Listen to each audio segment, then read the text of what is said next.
Pwede pa. First of all, it was working. Oh, okay. First of all, I wanted to say thank you so much for coming out tonight. I know you all live like different places, different distances. Thank you for coming out and supporting the wedding. I appreciate it. Just showing up, your support, the financial gifts, everything, just being here for me again. I really appreciate it. To Yen's family, thanks for welcoming me into the fold. I appreciate you all being so nice, welcoming to me. Thanks for everything that y'all do for me. And just like I come here and I feel at home with y'all. Thanks for everything. Thanks for everyone. I appreciate it. Thank you very much. I love all of you.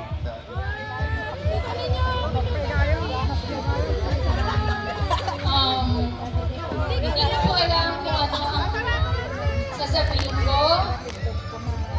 Pero maraming salamat po sa inyong lahat kasi kahit na wala na si nanay at si tatay, ramdam ko pa rin po yung pagmamahal ninyo sa aming magkakapatid.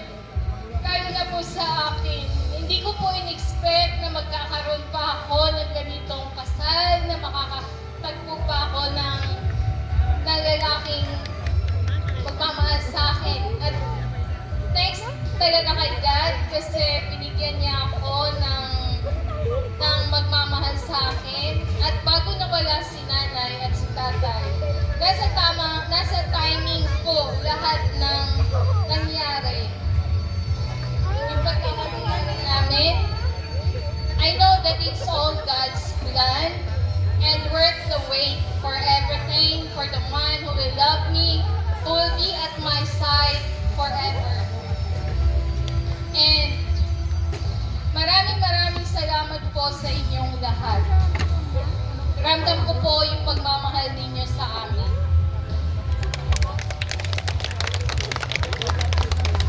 Thank you so much, and of course, those messages will be sealed with a very lovely kiss from our newlyweds. So, ladies and gentlemen, once again, isang masigabong palakpakan for our newlyweds of Mr. Luke and Mrs.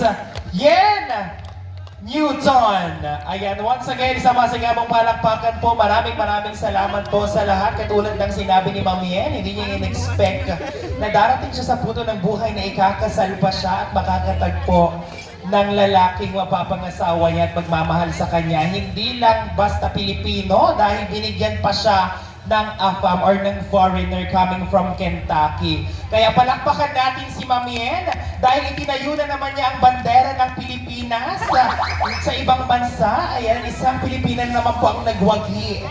Ayan, so mabuhay ang mga Pilipina. And congratulations of course to our newlyweds, Mr. Luke and Mrs. Yen and Newton.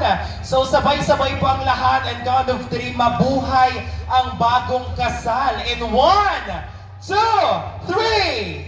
Mabuhay ang bagong kasal! Ladies and gentlemen, once again, thank you so much for being here and present on this wonderful occasion that we are celebrating right now. Maraming salamat po sa lahat ng mga bisita or the guests na naging present po for this occasion. Sa lahat po ng inyong gifts, sa lahat ng inyong messages and your love and support to our newlyweds. Maraming salamat po. And also, sa atin naman pong mga event suppliers, maraming salamat din po for providing this wonderful setup and making this occasion successful and complete. So for our decoration and event coordination, we have JLM Decker Palawi, Zambales.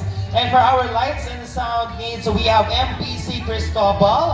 For our photo and video, we have Sir Tats Marzal Ferrer. And also we would like to thank the Bakasyonan Resort and Conference Center. And also Rachel Arrigo and Company Food Services. And also the food coming from the Bakasyonan Resort and Conference Center. And also for the hair and makeup of our newly